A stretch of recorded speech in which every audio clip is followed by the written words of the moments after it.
Si vous marchez seul le soir, qu'importe la destination, il peut vous arriver de le croiser. C'est souvent le cas lorsque la rue ou le chemin que vous empruntez est totalement désert, mais toujours lorsque la nuit est tombée. Il peut apparaître à n'importe quel moment, de n'importe quel endroit. Mais généralement, les choses se déroulent toujours de la même manière. Vous marchez pour vous rendre jusqu'à chez vous. La route est plutôt longue et vous devez emprunter des chemins plutôt sombres ou des rues totalement vides. Pendant votre marche, vous ressentez l'air se rafraîchir de plus en plus, vous donnant au passage quelques frissons dans la nuque. Vous vous retournez, mais il n'y a personne. Vous continuez alors de marcher, sans vous dire que c'était là, le premier signe de son apparition, mais simplement le passage d'une légère brise fraîche. Le brouillard devrait commencer à apparaître après quelques minutes, ajoutant un peu plus à votre angoisse déjà bien présente. Vous vous retournez une nouvelle fois, mais de nouveau, personne n'est là. Le lieu est toujours aussi désert, à tel point que vous avez l'impression que crier ne servirait à rien. Il se peut que vous sentiez une étrange odeur également. Une odeur de brûlé, mais pas n'importe laquelle. Vous savez, c'est cette odeur que l'on ressent lorsque l'on brûle de la chair. Beaucoup de gens confondent cette odeur avec celle de l'humidité.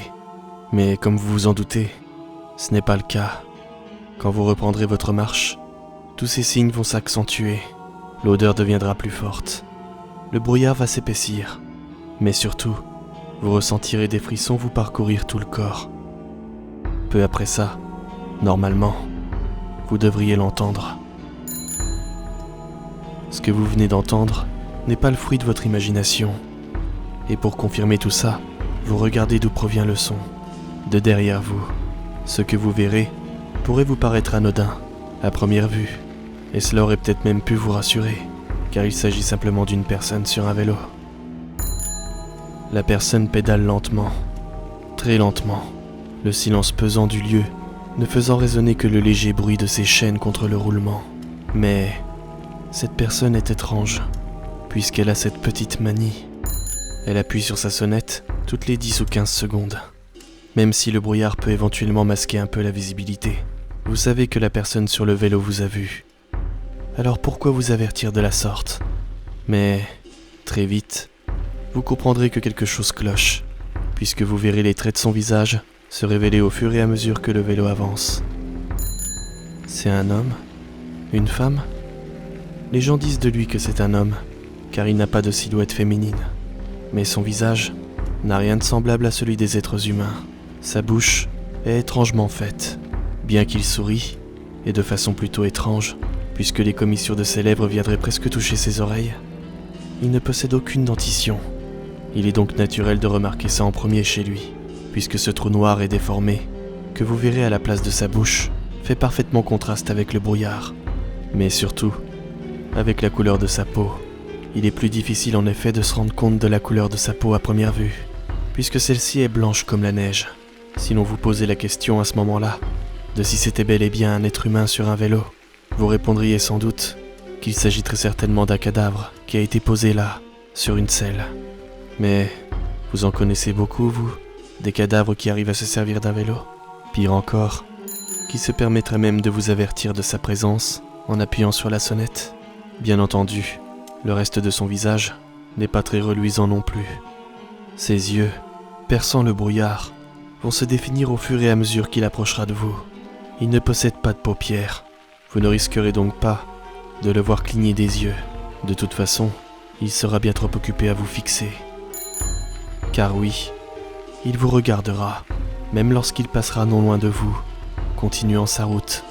Ses yeux resteront rivés sur les vôtres, sans que sa tête ne fasse le moindre mouvement. Par la même occasion, vous remarquerez qu'il ne possède pas le moindre cheveu. L'homme à vélo a tendance à créer la tétanie chez les gens qu'il croise, et il se peut même qu'en passant à quelques centimètres de vous, vous ne bougiez pas d'un pouce. Par la suite, il continuera juste à pédaler droit devant lui, laissant de plus en plus de distance entre vous et lui.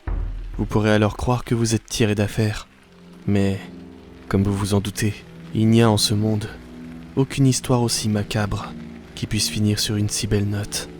Vous entendrez alors quelque chose d'étrange, de particulier, et qui peut réveiller au plus vieux d'entre vous une certaine nostalgie. Le bruit métallique qui se frotte à chacun des coups sur le pédalier que l'homme fait. vous donne très vite la puce à l'oreille. Son vélo a déraillé. Il va alors progressivement ralentir pour finalement s'arrêter complètement. L'homme va alors se mettre debout, juste à côté de son vélo, et va alors rester un petit moment là, sans rien dire, en fixant droit devant lui. Petite anecdote étrange, même si vous le voyez de dos à ce moment précis, vous le sentez. Vous sentez qu'il continue de sourire. Et l'instant d'après, il viendra confirmer votre sensation. Il va alors lâcher son vélo sur le sol et progressivement se retourner. C'est peut-être votre tétanie qui vous empêche de courir loin derrière, ou encore le fait que vous sentez que cela ne servirait à rien. Car en regardant autour de vous, vous vous rendrez compte d'à quel point le brouillard est devenu épais et qu'il agit comme une sorte de mur impénétrable.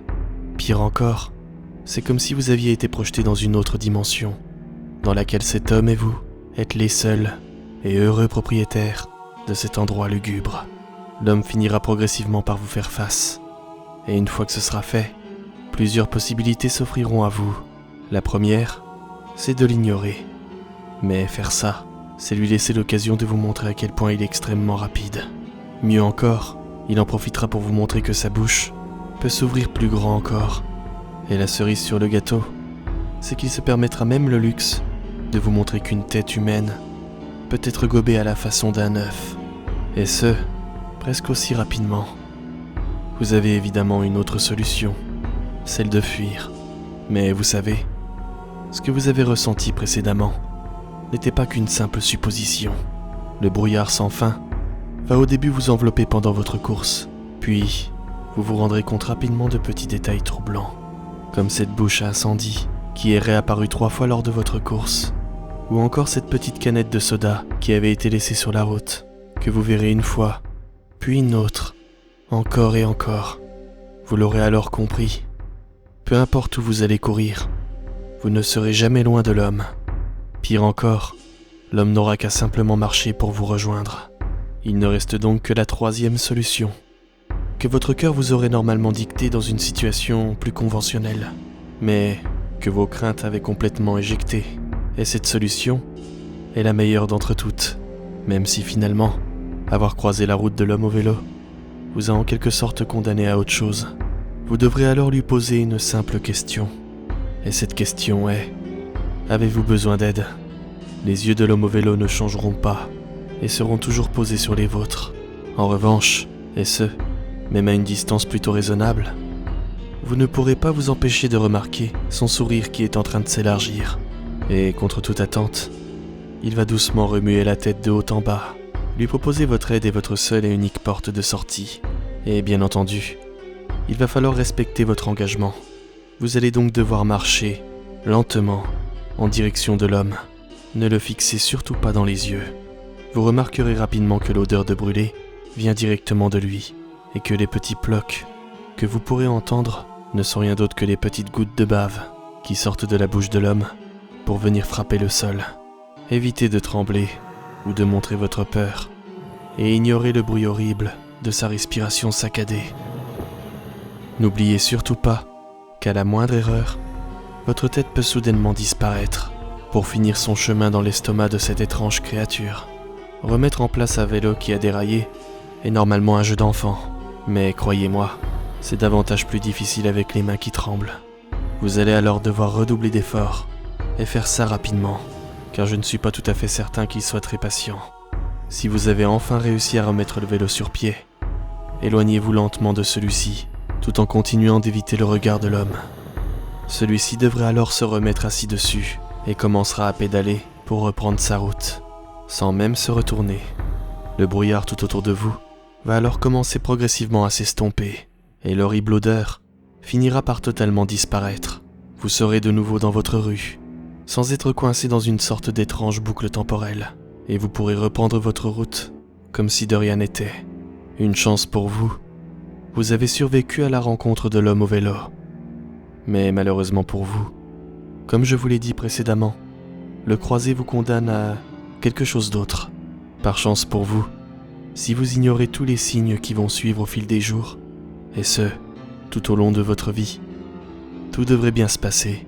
Car oui, l'homme au vélo reviendra parfois, de temps à autre, pour vous rendre une petite visite. Il n'est plus question de brouillard, ou d'odeur. Mais vous le reverrez. Il se peut que vous le croisiez en plein jour, en train de rouler comme si de rien n'était, ses yeux horribles, toujours rivés sur vous. Personne, si ce n'est que vous, ne le verra, même s'il se trouve entouré d'une multitude d'autres personnes par exemple. D'autres encore rapportent qu'il leur arrive d'entendre sa sonnette, avant de dormir, juste à côté de leur oreille. Mais rassurez-vous, car comme je vous l'ai dit plus tôt, tant que vous ignorez ces signes, il ne se passera rien. En revanche, s'il vous arrive d'entendre sa sonnette la nuit, et que, par malheur, l'envie vous prenait d'ouvrir les yeux, je n'ose pas alors imaginer la tête de votre femme, votre mari, ou de vos parents, lorsqu'ils découvriront votre tronc, sans tête, allongé dans le lit.